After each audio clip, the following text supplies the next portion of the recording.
नमस्कार दोस्तों, God is true में आप सबका स्वागत है। आज श्रावण मास महात्म का यह 6वां अध्याय है। सोमवार व्रत विधान। सनत कुमार बोले, हे भगवान, मैंने रविवार का हर्षकारक महात्म्य सुन लिया। अब आप श्रावण मास में सोमवार का महात्म्य मुझे बताइए। ईश्वर बोले, हे सनत कुमार, सूर्य मेरा नेत्र है, उसका महात्म्य इतना श्रेष्ठ है, तो फिर उमा सहित मेरे नाम वाले उस सोमवार का कहना ही क्या।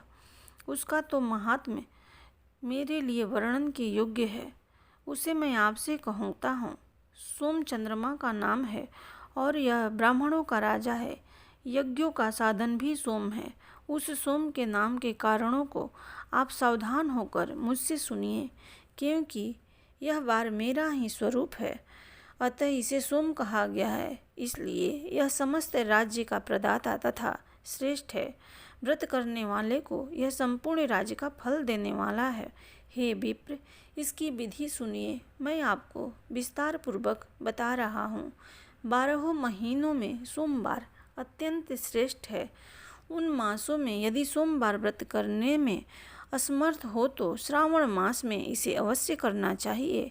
इस मास में इस व्रत को करके मनुष्य वर्ष भर के लिए व्रत का फल प्राप्त करता है। श्रावण में शुक्ल पक्ष के प्रथम सोमवार को यह संकल्प करें कि मैं विधि पूर्वक इस व्रत को करूँगी।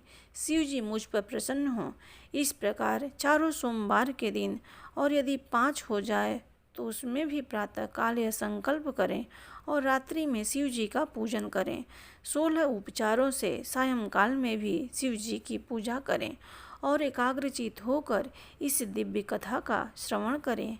हे सनत कुमार, इस सोमवार की कही जाने वाली विधि को अब मुझसे सुनिए। श्रावण मास में प्रथम सोमवार को इस श्रेष्ठ व्रत को प्रारंभ करें। मनुष्य को चाहिए कि अच्छी तरह स्नान करके पवित्र होकर श्वेत वस्त्र धारण कर लें और काम, क्रोध, अहंकार, द्वेष, निंद्रा आदि का त्याग करके मालती, मल्लिका आदि श्वेत पुष्पों को लाएं।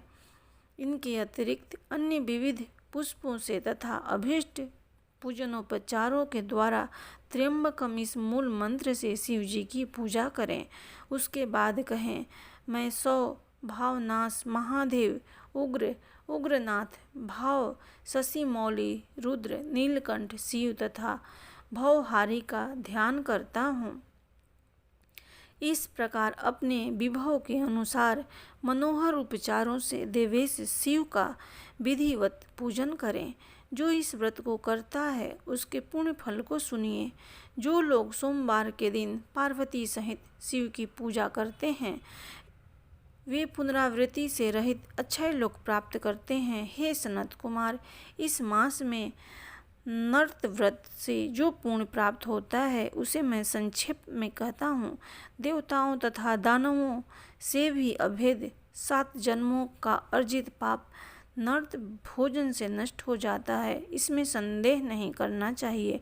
अथवा इस अत्युत्तम व्रत को उपवास पूर्वक करें।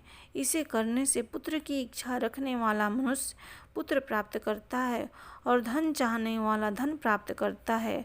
वह जिस जिस अभिष्ट की कामना करता है उसे पा जाता है। इस लोक में दीर्घकालिक वांछित सुखोपभोग को भोग कर अंत में श्रेष्ठ विमान पर आरूढ़ होकर वह रुद्रलोक में प्रतिष्ठा प्राप्त करता है। चित्त चंचल है, धन चंचल है और जीवन भी चंचल है, ऐसा समझकर प्रयत्नपूर्वक व्रत का उद्यापन करना चाहिए। चांदी के वृषभ पर विराजमान स्वर्ण निर्मित शिव तथा पार्वती जी की प्रतिमा अपने सामर्थ्य के अनुसार बनवानी चाहिए। इससे धन की कृपणता नहीं करनी चाहिए। इसके बाद एक दिव्य तथा शुभ लिंग तो भद्रमंडल बनाएं तथा उसमें 2 श्वेत वस्त्रों से युक्त एक घट स्थापित करें। घट के ऊपर तांबे तथा बांस का बना हुआ पात्र रखें और उसके ऊपर उमा सहित शिव को स्थापित करें। उसके बाद श्रुति, स्मृति तथा पुराणों में कहे गए मंत्रों से शिव की पूजा करें। पुष्पों का मंडप बनाएं तथा उसके ऊपर सुंदर चंदोवा लगाएं। उसमें गीतों का, बाजों का, मधुर ध्वनि के साथ रात में जागरण करें। इसके बाद बुद्धिमान मनुष्य अपने गृहसूक्त में निर्दिष्ट विधान के अनुसार अग्नि स्थापन करें और फिर 100 आदि 11 श्रेष्ठ नामों से पलाश की समिधाओं से 108 आहुति प्रदान करें। यव, व्रीहि, तिल आदि की आहुति आप्यायस्व इस मंत्र से दें और बिल्व पत्रों की आहुति त्र्यंबकम अथवा षडक्षर मंत्र ओम नमः शिवाय से प्रदान करें। उसके बाद स्विष्टकृत होम करके पूर्णाहुति देकर आचार्य का पूजन करें और बाद में उन्हें गौ प्रदान करें। उसके बाद 11 श्रेष्ठ ब्राह्मणों को भोजन कराएं तथा उन्हें वंश पात्र सहित 11 घाट प्रदान करें। इसके बाद पूजित देवताओं को तथा देवता को अर्पित सभी सामग्री आचार्य को दें तथा तत्पश्चात प्रार्थना करें, मेरा व्रत परिपूर्ण हो और शिव जी मुझ पर प्रसन्न हो। उसके बाद बंधुओं के साथ हर्षपूर्वक भोजन करें। इसी विधान से जो मनुष्य इस व्रत को करता है वह जिस जिस अभिलषित वस्तु की कामना करता है उसे प्राप्त कर लेता है और अंत में शिवलोक को प्राप्त होकर इस लोक में पूजित होता है। हे सनत कुमार, सर्वप्रथम श्री कृष्ण ने इस मंगलकारी सोमवार व्रत को किया था। श्रेष्ठ आसक्ति तथा धर्मपरायण राजाओं ने भी इस व्रत को किया था। जो इस व्रत का नित्य श्रवण करता है वह भी इस व्रत के करने का फल प्राप्त करता है। इस प्रकार श्री स्कंद पुराण के अंतर्गत ईश्वर सनत कुमार संवाद में श्रावण मास महात्म्य सोमवार व्रत कथन नामक 6वां अध्याय संपूर्ण हुआ।